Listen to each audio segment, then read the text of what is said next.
Mi novia terminó conmigo porque no publiqué una foto en nuestro aniversario, pero lo que descubrí después me hizo entender que su amor nunca fue real, solo una actuación para las redes. El sonido de las notificaciones me despertó antes que la alarma. No eran mensajes del trabajo, ni recordatorios del calendario. Eran de Camila.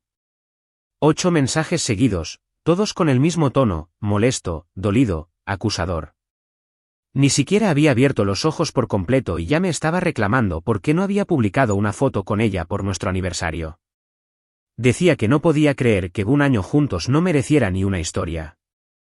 Que otros hombres presumían a sus novias todo el tiempo, y que yo, en cambio, parecía esconderla como un secreto. En ese momento, no supe si reírme o preocuparme. Tenía planeado subir algo más tarde, una foto de los dos del viaje a Valparaíso, con un texto largo que ya había estado escribiendo desde la noche anterior. Pero, por alguna razón, eso no parecía importar.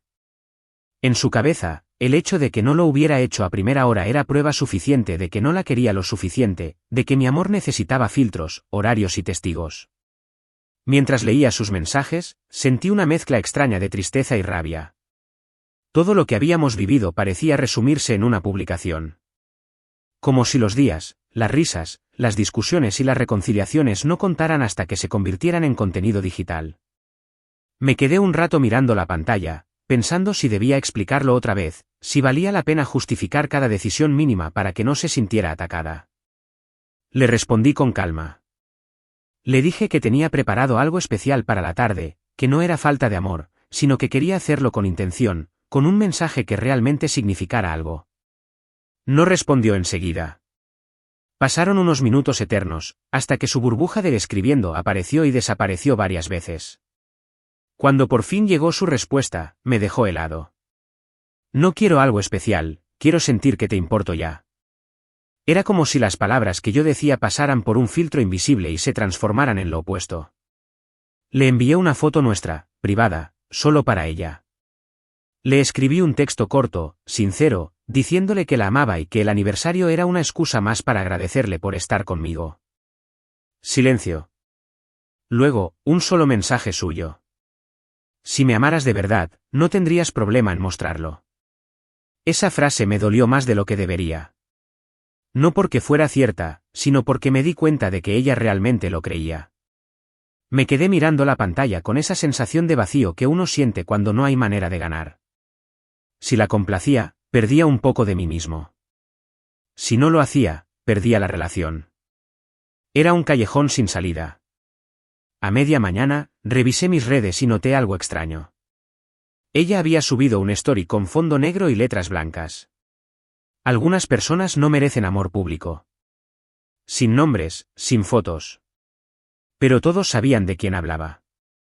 Las primeras reacciones llegaron rápido, mensajes de amigos, gente del trabajo, incluso mi hermana, preguntando si habíamos terminado.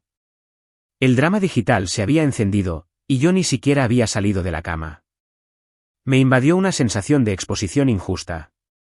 Sentí que mi vida privada había sido arrastrada a un escenario que no pedí. Y lo peor era que no podía defenderme sin parecer culpable. Si respondía, alimentaba el fuego. Si callaba, confirmaba las sospechas. Así funcionan las redes, la verdad no importa, solo la versión más emocional, la más compartible. Mientras el día avanzaba, ella seguía publicando frases ambiguas, imágenes con frases tipo aprende a valorar antes de perder y no todos los silencios son respeto, algunos son indiferencia. La gente reaccionaba con corazones, caritas tristes, mensajes de apoyo. Y yo me quedaba ahí, observando cómo nuestra relación se convertía en espectáculo público, sin poder hacer nada. Recordé la primera vez que noté esa obsesión suya por la aprobación digital. Fue hace meses, cuando subí una foto mía en la playa sin etiquetarla. Pasó toda la tarde molesta porque parecía soltero. Le dije que no lo había hecho con intención, que simplemente no había pensado en etiquetar a nadie. Pero ella lo tomó como una ofensa personal. Desde entonces, cada publicación mía debía pasar por su revisión tácita.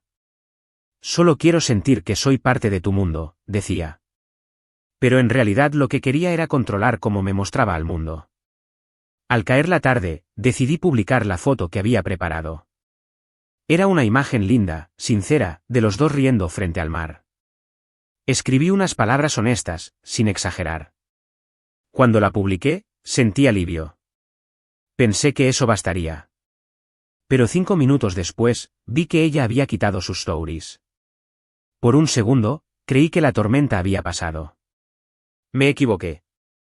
A los pocos minutos, llegó otro mensaje. Ahora la subes porque te lo pedí. Ya no vale. Esa fue la frase que me rompió. Todo lo que hice, cualquier gesto, ya estaba contaminado por la sospecha. No importaba la intención. Siempre iba a estar equivocado. No respondí. Me quedé mirando el teléfono, sintiendo cómo el amor se transformaba lentamente en una carga, en un examen constante que nunca aprobaría.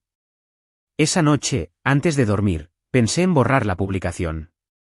Pero algo dentro de mí me detuvo. No quería seguir borrando pedazos de mí para calmar sus inseguridades. Quise creer que al día siguiente todo estaría mejor, que se le pasaría. Pero justo antes de apagar el celular, vi la última notificación, un nuevo story suyo. Fondo blanco. Letras rojas. Cuando alguien te ama, no te esconde. Punto. Ahí supe que nada iba a mejorar. Que lo peor todavía no había empezado. No sabía que algo tan pequeño podía salirse tanto de control. Al despertar al día siguiente, tenía más de 50 notificaciones. No de Camila, sino de amigos, conocidos, incluso familiares que hacía meses no hablaban conmigo. Algunos me escribían «¿Estás bien?», otros enviaban capturas de pantalla con frases que ella había subido durante la madrugada. Entre ellas, una me dejó helado. Qué triste cuando amas a alguien que te hace sentir invisible. Mi nombre no aparecía, pero todos sabían de quién hablaba. Las indirectas eran tan precisas que no había espacio para dudas. Lo peor era que mucha gente comentaba apoyándola, como si la conocieran, como si entendieran todo lo que había pasado entre nosotros. En cuestión de horas, Camila había convertido una discusión privada en un espectáculo público. Yo era el villano, el novio insensible que no mostraba amor. Pasé el día entero con un nudo en el pecho. No sabía si enojarme o disculparme, si enfrentarla o dejar que el ruido se apagara solo.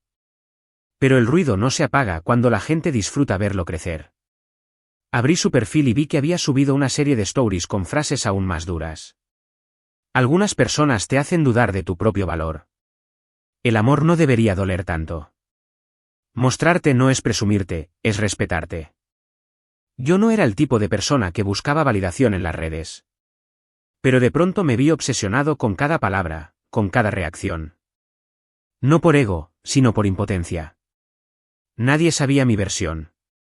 Nadie sabía que yo no había hecho nada más que amar a alguien que necesitaba más aplausos que abrazos. Intenté hablar con ella por mensajes. Le dije que lo que estaba haciendo no era justo, que estaba exponiendo nuestra intimidad. Le pedí que bajara las publicaciones, que al menos respetara la historia que habíamos tenido. Su respuesta fue tan fría que dolía. Si no quieres quedar mal, podrías haberme tratado bien desde el principio. Esa frase me dejó sin aire.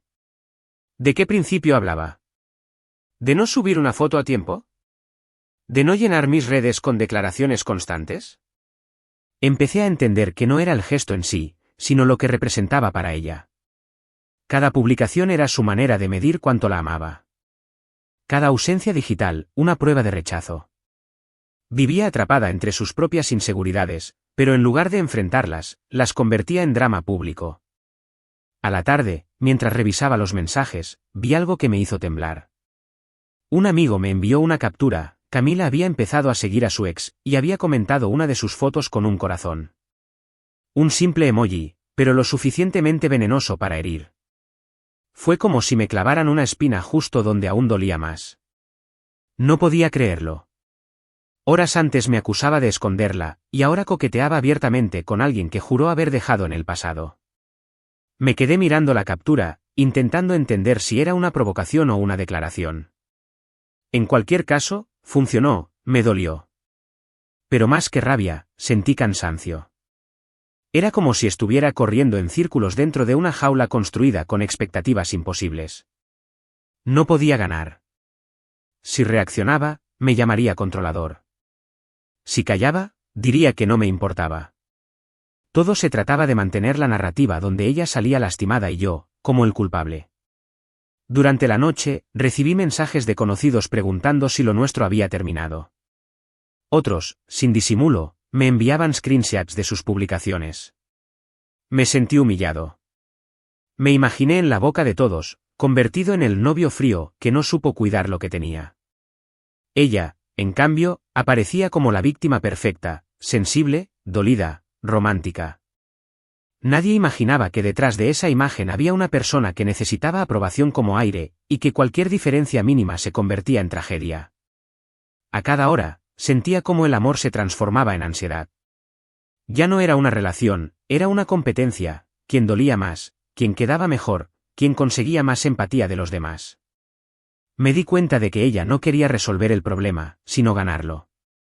Y en las redes, el que gana es el que llora más fuerte, no el que tiene razón. Intenté no mirar más, no seguir el juego. Pero las palabras seguían apareciendo por todas partes. Una publicación suya decía: "No hay peor soledad que dormir al lado de alguien que te hace sentir invisible".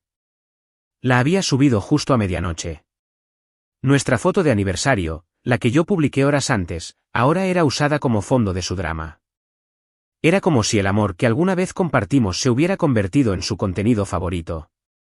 Me pregunté si en algún momento realmente me había amado, o si solo había amado la idea de tener a alguien que la hiciera sentir validada frente a los demás. Recordé cada vez que posaba para una foto y me pedía repetirla porque mi cara no mostraba suficiente amor. Recordé cuando discutimos porque no reaccioné con un corazón a una de sus publicaciones. Recordé cuando me dijo que prefería una relación visible antes que una relación tranquila. En ese momento entendí que lo que ella buscaba no era amor, era reconocimiento. Cerré el celular y me quedé mirando el techo. Sentí una mezcla de impotencia y vergüenza. No por lo que pensaran los demás, sino porque yo mismo había permitido que algo tan vacío se apoderara de mi vida. Había confundido control con cariño, exposición con sinceridad. Todo por no querer perderla. Cuando al fin logré dormir, soñé con ella. Estábamos juntos, pero cada vez que intentaba abrazarla, se desvanecía en una pantalla. Cada palabra salía con eco, como si todo lo que decíamos tuviera que pasar por un filtro antes de existir. Me desperté con el corazón acelerado, y lo primero que vi fue otra notificación. Era una publicación nueva suya. Una foto vieja de los dos, sonriendo, con una frase escrita en grande. Algunos amores solo duran hasta que alguien deja de aparentar. Y en los comentarios, entre corazones y mensajes de consuelo, vi un nombre que me dejó sin respiración, el de su ex. No sé si alguna vez sentiste esa mezcla de rabia y resignación, como cuando ves algo injusto, aún así, no puedes hacer nada. Eso sentí al ver su publicación con el ex comentando corazones.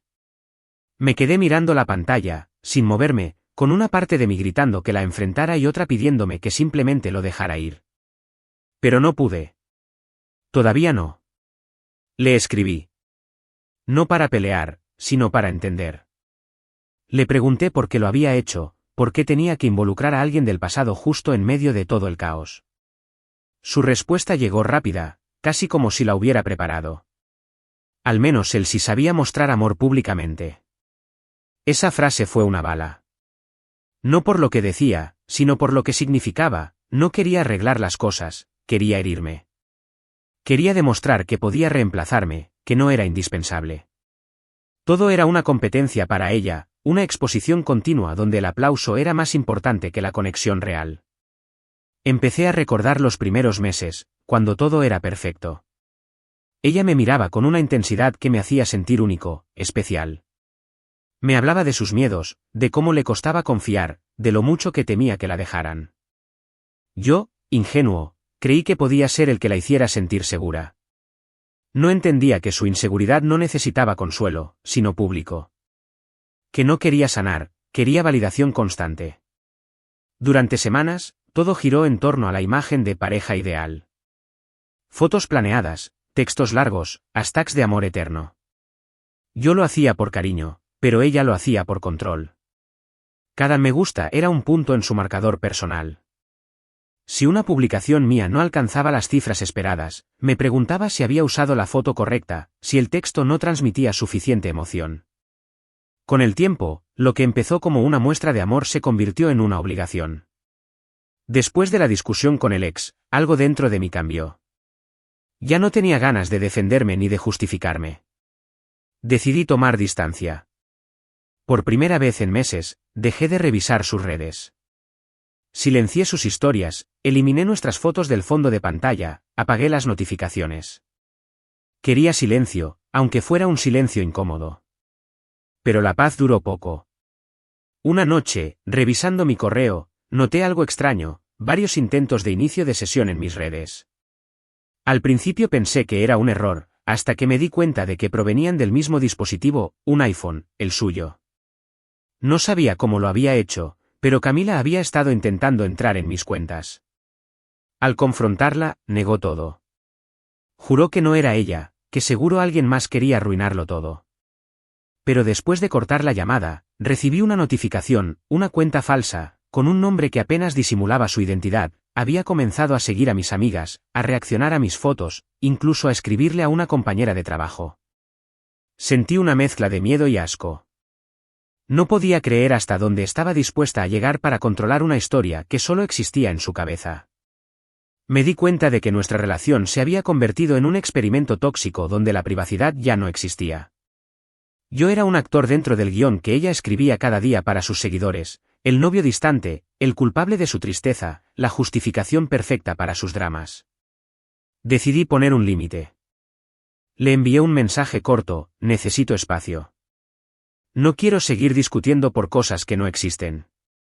Lo pensé 1000 veces antes de enviarlo, pero cuando lo hice, sentí una calma momentánea. Era la primera vez que elegía no reaccionar. No sabía que esa decisión iba a desatar algo aún peor. Horas después, ella subió una nueva publicación, una foto antigua de nosotros, tomada en un café, con la frase: aprende a valorar antes de perder. Hasta ahí, nada nuevo. Pero al leer los comentarios, sentí que el suelo me desaparecía bajo los pies. Había etiquetado a Alex con un emoji de fuego y un corazón roto. Era como si quisiera gritarle al mundo que lo nuestro había terminado, y peor aún, que había vuelto con él. Mi celular no paraba de sonar. Amigos preguntando qué había pasado, compañeros riendo con ironía, familiares preocupados. Yo no respondí. Simplemente apagué el teléfono y me quedé en silencio. Miré la habitación, los restos de las fotos impresas que aún guardaba en la repisa, los pequeños recuerdos que antes me hacían sonreír y ahora solo me recordaban cuánto me había perdido en esa relación. Intenté convencerme de que ella no lo había hecho por maldad, sino por desesperación, pero ya no importaba. El daño estaba hecho. Había usado nuestra historia como contenido, y a mí como personaje. Comprendí, con una claridad dolorosa, que Camila no quería amor, quería atención. Y si no se la daba, la conseguiría igual, incluso a costa de destruirme. Esa noche no dormí. Revisé una y otra vez las fotos viejas, los mensajes, los vídeos, buscando señales que me mostraran en qué momento exacto había comenzado a perderla, o a perderme, mejor dicho. Y lo encontré, fue el día que confundí su necesidad de ser vista con su forma de amar. Desde entonces, no hacíamos nada por nosotros, todo era por los demás. Cada beso era para la cámara. Cada risa, una actuación. Cada pelea, una excusa para el siguiente drama. Pensé en bloquearla, en eliminarla de todas partes. Pero algo dentro de mí quería entender hasta dónde llegaría. Quería verla sin filtros, sin maquillaje emocional, sin corazones ni frases profundas. Quería ver a la persona real detrás de la pantalla. Al día siguiente, desperté con otra notificación. Pero no era de ella. Era de mi jefe. Me pedía hablar con urgencia porque alguien había enviado capturas de conversaciones privadas mías al grupo del trabajo. Cuando abrí el archivo, supe de inmediato quién lo había hecho. Camila no solo me había exhibido como novio. Ahora también estaba dispuesta a destruir mi vida fuera de las redes. Nunca había sentido tanta vergüenza en mi vida. Ver mis propias palabras, sacadas de contexto, circulando por un grupo de trabajo fue como ser desnudado en público. Eran conversaciones normales, bromas entre colegas, Pero al lado de los mensajes que ella había filtrado, mensajes seleccionados con precisión quirúrgica, todo parecía distinto. Me pintaba como un tipo arrogante, distante, incluso cruel. No sabía cómo lo había conseguido, pero estaba claro, Camila había cruzado todas las líneas. Intenté mantener la calma durante la reunión con mi jefe. Le expliqué que era un malentendido, que alguien estaba manipulando información personal para dañarme. Él asintió, pero su expresión lo decía todo, dudaba. No lo culpaba. En este mundo, una captura de pantalla vale más que una explicación. Y Camila sabía eso mejor que nadie. En la era de las apariencias, ella jugaba con ventaja. Cuando salí de la oficina, la sensación de humillación me envolvía como una niebla espesa. Caminé sin rumbo, repasando cada momento, cada decisión que me llevó hasta ahí. Me di cuenta de que no había sido un error puntual, sino una acumulación de pequeñas concesiones. Le había dado acceso a mi vida, a mis contraseñas, a mis rutinas, creyendo que eso le daría seguridad. Lo único que hice fue entregarle las herramientas para destruirme. Las redes eran ahora un campo de batalla. Mis seguidores se dividían entre los que creían su versión y los que me defendían. Pero incluso los mensajes de apoyo dolían, porque me recordaban que mi vida privada se había vuelto un debate público. No podía mirar mi teléfono sin sentir ansiedad. Cada nueva notificación era una herida potencial. Por la noche, recibí una llamada de mi madre. Su voz sonaba preocupada, temblorosa. Dijo que había visto todo, que la gente estaba comentando cosas horribles, que no entendía cómo algo tan pequeño se había convertido en una guerra. Intenté tranquilizarla, pero terminé rompiéndome. Le confesé que ya no reconocía a la persona que había amado. Que Camila se había vuelto irreconocible, o quizás yo nunca la había visto de verdad. Mi madre suspiró del otro lado de la línea y dijo algo que se me quedó grabado. Hijo, ella no está buscando amor. Está buscando público. Esa frase fue como un golpe en el pecho. Todo cobraba sentido. Cada pelea, cada manipulación, cada lágrima derramada frente a la cámara. Su sufrimiento era parte del guión, una forma de mantener viva la atención. Y yo era su antagonista perfecto. Esa noche, tomé una decisión. Eliminé mis redes. Todas. Instagram, Facebook, Twitter. No quería ser parte de su espectáculo. Quería desaparecer del escenario. Mientras borraba cada aplicación, sentí un extraño alivio. Era como apagar el ruido del mundo. Por primera vez en mucho tiempo, el silencio no me asustó. Pasé los siguientes días en una especie de limbo. Sin redes, sin notificaciones, sin el peso constante de demostrar algo. Empecé a dormir mejor, a respirar mejor. Pero la paz duró poco. Una tarde, recibí una llamada de un número desconocido. Dudé en contestar, pero algo me impulsó a hacerlo. Al otro lado de la línea, una voz masculina habló con cautela. ¿Daniel? Soy Marcos, el ex de Camila. Mi corazón dio un vuelco. No entendía por qué me llamaba, ni cómo había conseguido mi número. Su tono era serio, casi solidario. Me dijo que no quería meterme en problemas, pero que creía necesario advertirme de algo. Ella está haciendo lo mismo conmigo que hizo contigo, dijo. Por un instante, pensé que era una broma. Pero siguió hablando. Me contó que, después de todo el drama público, Camila se había acercado a él para cerrar heridas, pero pronto empezó a repetir el mismo patrón, publicaciones indirectas, manipulación emocional, exposición constante. Te va a sonar familiar, dijo. Primero te hace sentir culpable, luego te convierte en su villano, y al final, te destruye en redes. Conmigo ya empezó. Escucharlo fue como verme desde afuera. Cada palabra suya era un espejo. Me contó que ella le había mostrado capturas mías, editadas, para convencerlo de que yo era un mentiroso, que la había engañado, que necesitaba apoyo. Estaba repitiendo el ciclo, exactamente igual. No supe qué sentir. Parte de mí se sintió aliviada, no estaba loco, no era el único que había sufrido eso. Pero otra parte se llenó de rabia. ¿Cuántas personas más iba a arrastrar en su espiral de inseguridad y exhibicionismo? ¿Hasta dónde llegaría? Colgué la llamada con una sensación amarga. Me quedé mirando la pantalla apagada, sintiendo el pulso en las sienes. Había intentado protegerla de sus miedos, pero ahora entendía que no quería ser salvada. Quería tener razón. Quería ganar. Esa noche, abrí mi laptop y empecé a escribir. No por venganza, sino por necesidad. Escribí todo, desde el primer día hasta ese momento, cada manipulación, cada detalle que había callado por vergüenza. Guardé capturas, mensajes, pruebas.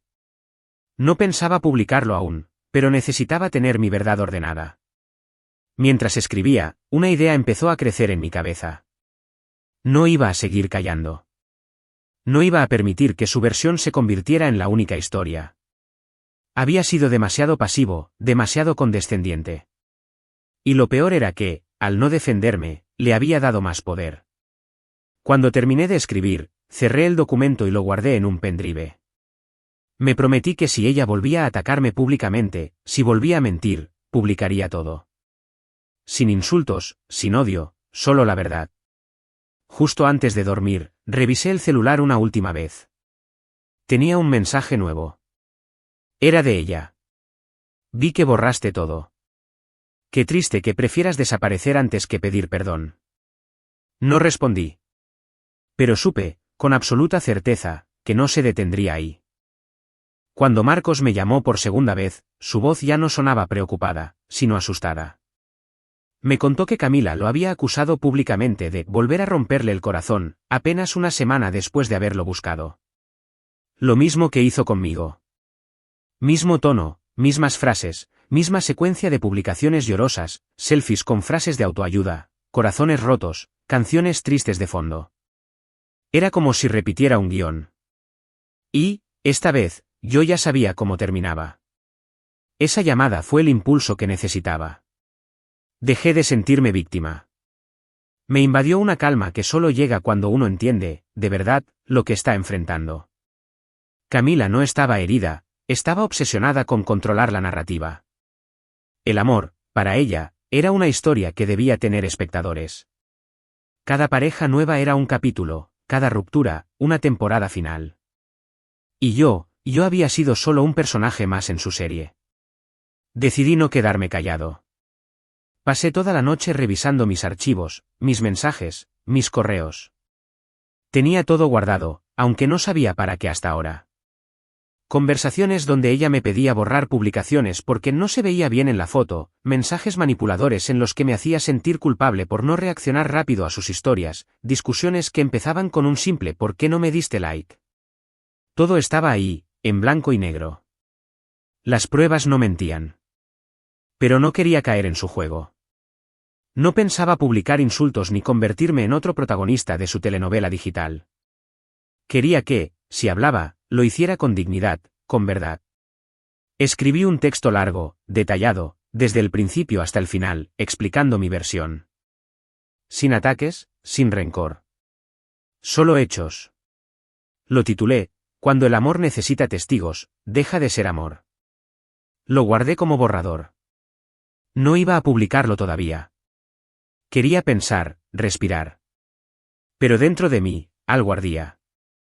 Sabía que tarde o temprano ella volvería a buscarme. Y no me equivoqué. 3 días después, apareció en mi puerta. Sin aviso, sin mensajes previos.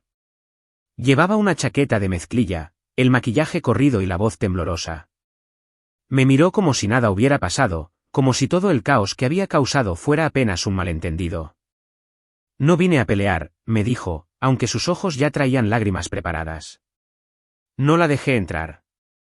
Aún así, se quedó en la puerta, hablando, llorando, diciendo que me amaba, que todo había sido un impulso, que se sintió herida porque yo no mostraba lo que sentía. La escuché en silencio. Durante mucho tiempo, esas palabras habrían sido suficientes para ablandarme. Pero ya no. Esta vez, mientras hablaba, lo único que veía era el patrón, la manipulación disfrazada de vulnerabilidad, el llanto estratégico, el drama perfectamente ensayado.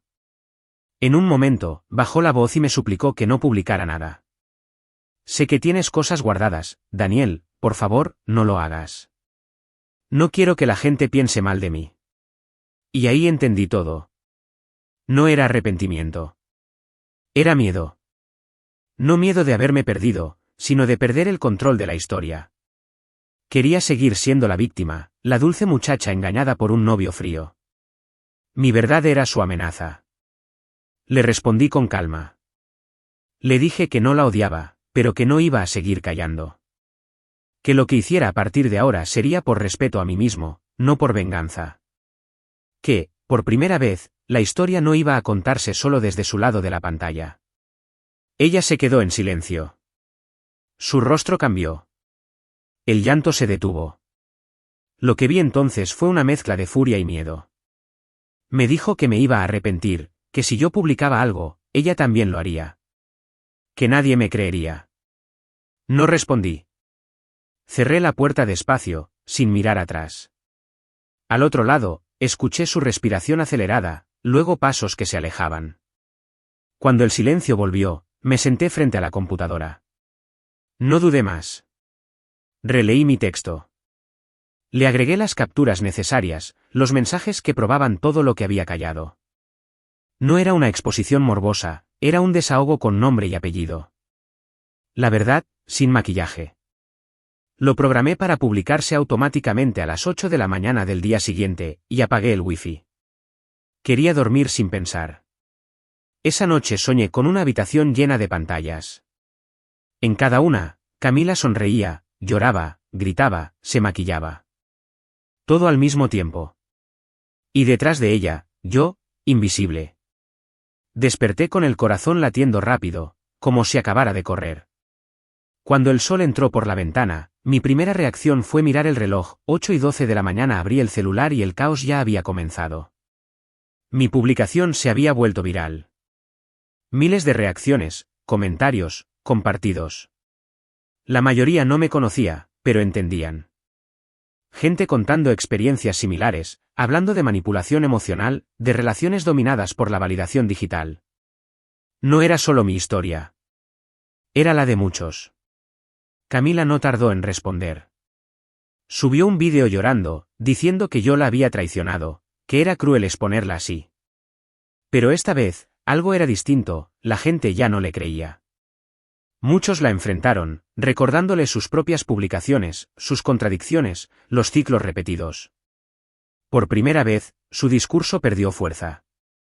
Yo no sentí alegría ni venganza. Sentí alivio. Como si, después de tanto tiempo, el aire volviera a entrar en mis pulmones. No respondí a nadie.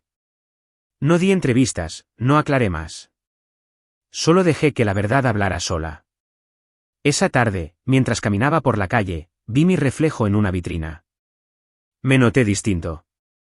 Más cansado, sí, pero también más liviano. Pensé en todo lo que había soportado por miedo a romper su corazón. Y me di cuenta de que, en realidad, el mío ya estaba roto hacía mucho. Justo al llegar a casa, recibí un último mensaje suyo. Un texto corto, sin lágrimas, sin excusas. Felicidades, ganaste. La ironía me hizo sonreír. No había ganado. Solo me había liberado. Durante semanas, mi nombre siguió circulando en redes. No como antes, con burlas o acusaciones, sino con respeto. Algunos me escribían mensajes privados agradeciéndome por contar lo que muchos no se atrevían. Otros me confesaban que habían vivido lo mismo, parejas que medían el amor en base a likes, relaciones que se sostenían solo mientras los demás miraban.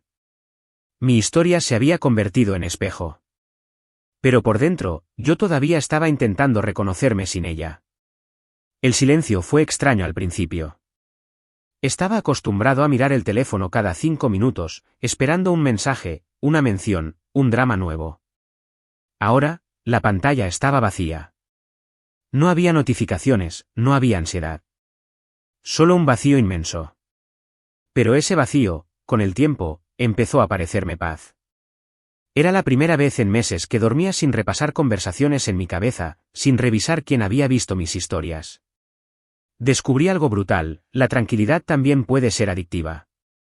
Empecé a salir sin tomar fotos. Caminaba sin auriculares, sin buscar reflejos para verificar si mi expresión transmitía algo. Comía sin subir platos, reía sin pensar si alguien lo vería. Recuperar la intimidad fue como aprender a respirar de nuevo. Cada gesto, cada momento pequeño, tenía un valor que no dependía de validación ajena. Y en ese proceso, entendí algo doloroso: había permitido que mi relación se convirtiera en un espectáculo porque yo también temía desaparecer. En el fondo, mi inseguridad alimentó la de ella. El día que vi la última publicación de Camila, me quedé quieto varios minutos. Era una foto de una playa, sin pies, sin rostro, solo el mar y una frase: al final, uno aprende que no todo necesita mostrarse. No sé si era para mí. No sé si era sincera. Pero la leí como un cierre. No le di me gusta, no comenté. Simplemente apagué el teléfono y me quedé mirando el horizonte por la ventana, como si el mundo digital se disolviera lentamente en la distancia. Pero el pasado todavía tenía una sombra. Una tarde, al revisar mi correo, vi una notificación de una revista online. Querían publicar mi texto como artículo sobre relaciones modernas y dependencia digital. Dudé. Parte de mí quería decir que sí, gritarle al mundo que las apariencias nos están devorando. Pero otra parte, quería dejarlo atrás. Quería que mi historia se quedara donde pertenecía, en el pasado. Respondí que no. No quería fama, ni clics, ni más validación. Lo que necesitaba era silencio. A veces pienso que Camila y yo éramos dos reflejos rotos intentando completarse en una pantalla. Ella necesitaba ser vista, yo necesité ser comprendido. Pero lo que ninguno entendió a tiempo fue que la exposición no cura la inseguridad, solo la amplifica. La hace más brillante, más ruidosa, más dependiente. Amar en la era digital exige una fortaleza que no todos tenemos, la de sostener lo invisible, lo que no se publica, lo que nadie aplaude. Un mes después, decidí borrar todas mis redes. No desactivar, borrar. No por odio, sino por necesidad. Quería ver qué quedaba de mí cuando el mundo dejara de mirar. La primera noche fue rara. Tenía el impulso automático de tomar el celular cada pocos minutos. El silencio me pesaba. Pero al segundo día, la ansiedad se fue apagando. Y cuando desperté al tercero, sentí algo que no recordaba desde hacía años: libertad. El aire parecía más limpio, los sonidos más claros. Noté detalles que antes ignoraba: el olor del café, el ruido de la lluvia golpeando el vidrio, el eco de mis propios pensamientos. Me di cuenta de que ya no necesitaba escribir para que alguien me entendiera. Yo me entendía. Por fin. Un domingo por la tarde, fui al parque con un cuaderno viejo. No para escribir una historia pública, sino para escribir para mí. En la primera página puse una frase. No necesito que me crean, necesito seguir. Y seguí. De vez en cuando, alguien me reconoce por el texto viral. Me dicen que fue valiente, que fue justo, que les cambió la forma de ver sus relaciones. Sonrío, agradezco, pero por dentro sé que la verdadera valentía no fue publicar, sino dejar de hacerlo. Aprender a vivir sin testigos. A veces, cuando paso por lugares donde solíamos ir, siento una punzada leve, como un eco. No de amor, sino de costumbre. Pienso en la persona que fui, ansioso, pendiente, midiendo afecto en corazones digitales. Y me compadezco de él. Quisiera decirle que la felicidad no está en los aplausos, ni en las fotos, ni en las historias perfectas. Está en poder desaparecer sin sentir que el mundo se acaba. Esa noche, antes de dormir, volví a abrir el cuaderno. Escribí una última línea, casi como una despedida. Si el amor necesita publicarse para existir, entonces no es amor, es publicidad. Apagué la luz, y el silencio me abrazó. Sin notificaciones, sin miedo, sin máscaras. Solo yo. Y por primera vez, sentí que eso era suficiente.